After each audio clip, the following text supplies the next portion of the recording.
Muganda wange kansubira oli bulungi naye nga nze embeera gye ndimu si nnungi.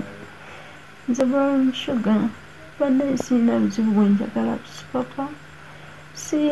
Simuyinaako tabbu yonna, simuyinaako yadde nti oba nnyinza omukola ekikyamu oba ye okuba ngezeeko ekimuvaala nedda, wabula nsama kimu anyamba asasula amabanja woteeri zonna ze baali batubanjamu, asasula ebintu by'oku dduuka lyange lye yaggala, banziriza ebintu byange byonna nziremu nkole, anyambe bannanga anyambe naye okusula siina, noonyaawo bunoonya landiroodi yakwata ebintu byange, olugoye nyambala lumu esanze yannyamba nampa. Ndi awo embeera gye ndi naye si nnungi. Munyambe bataata ne bamaama, si mu bubi, saagala nti oba ndi mu byogera nzita erinnya naye nga taata wange ndi bubi, embeera mbi nti ebintu byange bifa, buli kimu bakikwata, ebyedduuka byonna n'okunyigirizibwa kwonna kwe mbadde mpitamu, kukuwa miggo n'okubwa n'oguma n'ofumba n'ovumwa n'oleetebwa ba buli kika kya mukazi naye bonna n'oyaniriza. Saba munyambe amafiina mama wange omulungi, nkwegayiridde nzaala, nja kufuuka muwalawo, nja kufuuka muwala omulungi. Yamba maama bonna bonna abasobola okunyamba, abali ebweru, abali mu Uganda balamu, nkulaba obeera ne ba Museveni, mubeera ne ba Museveni, munyambe bannange konna ke musobodde okunfunirayo. Mbeera gye ndi si nnungi ne kati era siri bulungi, ndi mulwadde naye siina era buyambi, bunyambe.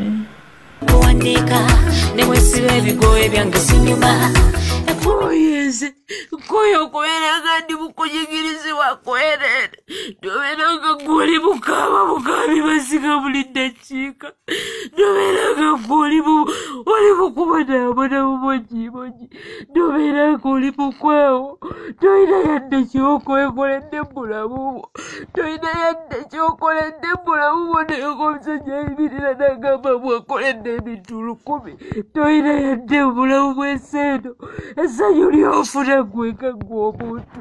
Amanya gange Nakimbugwe, nalabye akatambi olunaku lw'eggulo nga ndabako muwala wange Bulawusi.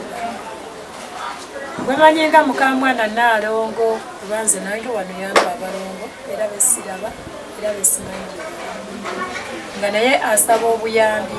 Nange kyeyanfiiriza wano kinene nnyo, kinene nnyo nnyo okuva lwe yandaga abalongo ku nnaku 15 balina abalongo ku nnaku 15. Kaakati nti babalise ensambi asaasobola kugendayo ng'era embeera z'Abaganda. N'abeera eyo n'abalongo be n'abandeeterako wali nina gyendi gye ntambudde n'ankubira essimu ne mugamba yettabuuti ewange najja ewange nekwata engoye nesitula ebintu nembimuwa n'obuyambi, amayumba busente zibadde nga zivaamu koza nimba baana abanasi bange. Genda okuddayo okulaba mu kuyita mu bufunze obutonotono ng'eriyo abajja bamunoonya, ye muvubuka gwe bayita Sipapa ne banne besaati beeramanyire. Kati ngenda okuddayo okulaba omukyalo oyo gye twagenda ne Sipapa ne mikwano gye ng'abaana bafaananira mukyalo. Kyesaasobola kumubuuza mutabani wange nti abawala bombi wano baagala tugaabwera ne tugenda nga tunoonya, batulagirira twakomako ku Kazinga eyo tugayo tugenda ebyennaalya tunoonya bunoonya, netuvaayo twamusanga gye yali ekukumi olwomo nga bamutwakinga butwakinze twamusanga eyo kuba bayitayo Namatabe eyo wansi eyo munda eyo. Netwamujja ne tumuleeta, kati olw'embeera ze yalimu tiyali tategeerekeka, twamulekera Sipapa. Sipapa anagaakanya n'enzijanjabe ku mwalo nzisamanya ekizibu kye nibagenda. Kyekka akaseera kano olunaku lwe nalabye akatambi nakyewuunyizza nnyo okulaba nti ate wuuyo agenze n'obundoza bamawulire ali ku TV bikoze bitya. Nze obukadde bw'emmanja bungi nnyo, abaana bange baalemererwa okusoma mu kyalo oyo.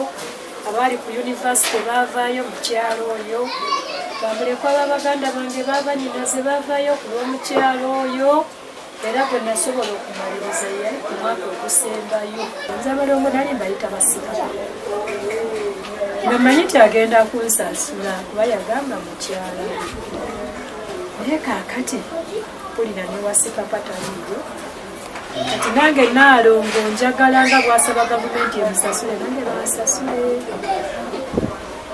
bene emyaka 10 egyo si myangu 9 wakati wa 9 ne 10 si mitono nga ndabirira okiraba kati kusaawa ensemba yangamba tazaalanga ku balongo si ba mutabani wange kati abatali balongo ba mutabani wange njagala taata w'abaana ansasule sijja kubeera mwana